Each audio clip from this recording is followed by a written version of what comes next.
Selamat sahabat anak-anak, bertemu kembali dengan Ibu Isti Indartanti. Pelajaran sekolah sahabat kita berjudul Ayah yang Putus Asa. Ayat hafalan Matius pasal 9 ayat 36 sampai 38, New International Version. Melihat orang banyak itu, tergeraklah hati Yesus oleh belas kasihan kepada mereka, karena mereka lelah dan terlantar seperti domba yang tidak bergembala. Maka katanya kepada murid-muridnya, "Tuaian memang banyak, tetapi pekerja sedikit. Karena itu, mintalah kepada Tuan yang empunya tuaian, supaya ia mengirimkan pekerja-pekerja untuk tuaian itu."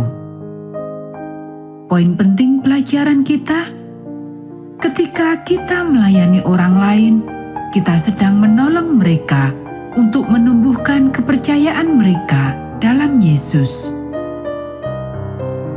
Pernahkah engkau membuat satu permohonan untuk sesuatu, sementara engkau tidak yakin akan mendapatkannya?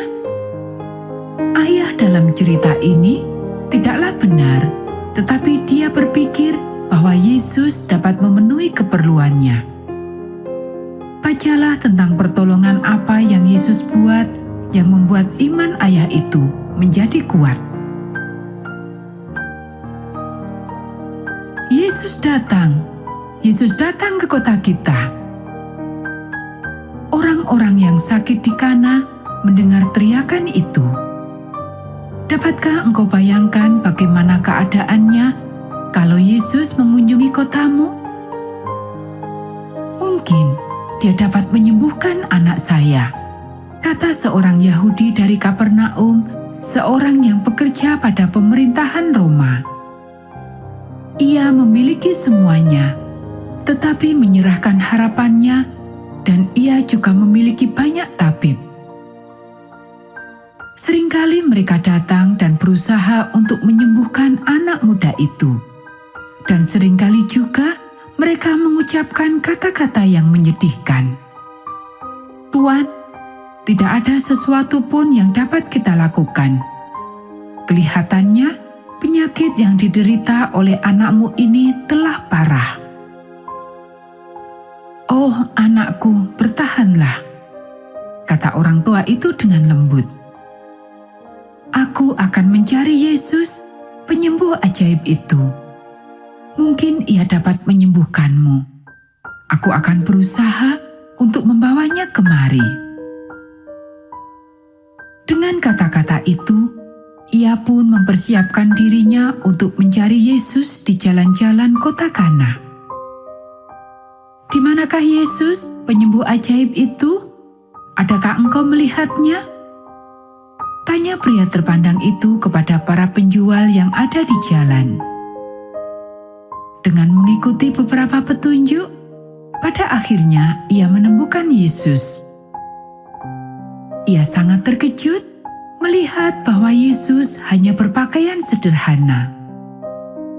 Kelihatannya, ia tidak memiliki cukup uang dan pendidikan, sehingga pria terpandang itu bertanya-tanya, mungkinkah ia dapat menyembuhkan anaknya? "Tuan, anakku," ia memulai perkataannya. Tidak ada rasa sakit yang melebihi suatu keadaan bila terpisah dari anakmu oleh kematian. Rasa sakit itulah yang dirasakan juga oleh Bapa ketika Yesus mati tergantung di kayu salib, sehingga Yesus mengerti akan hal itu.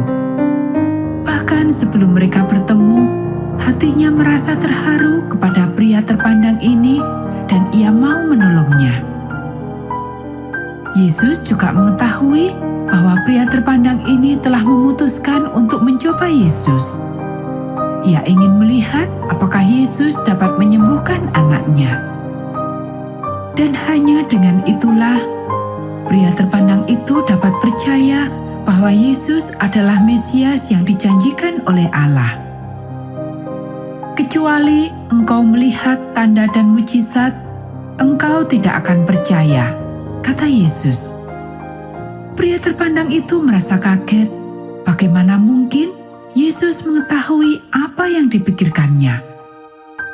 Ia berharap ia dapat berdiri di hadapan Allah suatu saat nanti. Oh, tetapi imannya sangat lemah.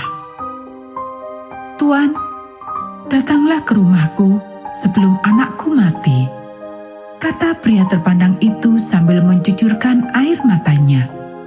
Merasa putus asa dan patah hati, ia menunggu jawaban dari Yesus.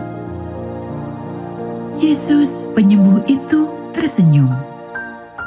"Pergilah ke rumahmu sekarang. Anakmu akan hidup," kata Yesus dengan tenang.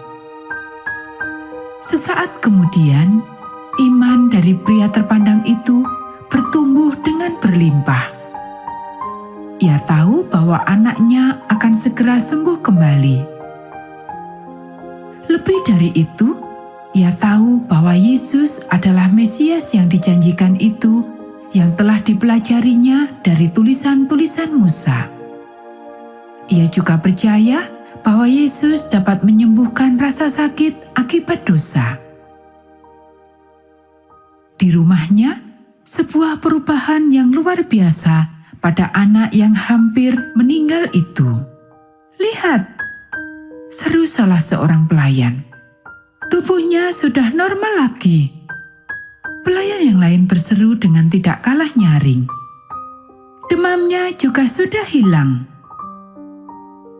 Keesokan paginya, para pelayan itu berlari menemui tuan mereka dan menceritakan kepadanya kabar baik tersebut. "Anakmu sudah sehat. Ia masih hidup dan sangat baik." Mereka mengungkapkan kegembiraan mereka ketika menceritakan hal itu kepada ayah anak itu. "Kapan ia terlihat menjadi lebih baik?" tanya pria terpandang itu dengan penuh perhatian. "Kemarin, sekitar pukul 7, jawab salah seorang pelayannya. Pria terpandang itu terdiam. Ia tahu bahwa saat itulah Yesus mengatakan kepadanya, "Anakmu hidup." Itu juga suatu saat di mana pria itu percaya sepenuhnya kepada Yesus. Ketika mereka sampai di rumah, ayah itu menggendong anaknya dan memeluknya. Sama seperti ketika seorang yang sangat mencintaimu akan memelukmu saat engkau disembuhkan. Hal itu juga akan sama ketika Allah akan memelukmu suatu hari nanti di rumah surgawi dan disembuhkan dari dosa selama-lamanya. Awalnya pria terpandang itu memiliki iman yang lemah. Kemudian ia melihat cinta Yesus. Yesus memanggil kita untuk menunjukkan cintanya dalam pelayanan kita kepada orang lain yang membutuhkan. Dan kemudian iman mereka di dalam Yesus akan dikuatkan dan mereka juga akan merasakan pelukan khusus sebagai ucapan selamat datang ke dalam surga suatu hari nanti.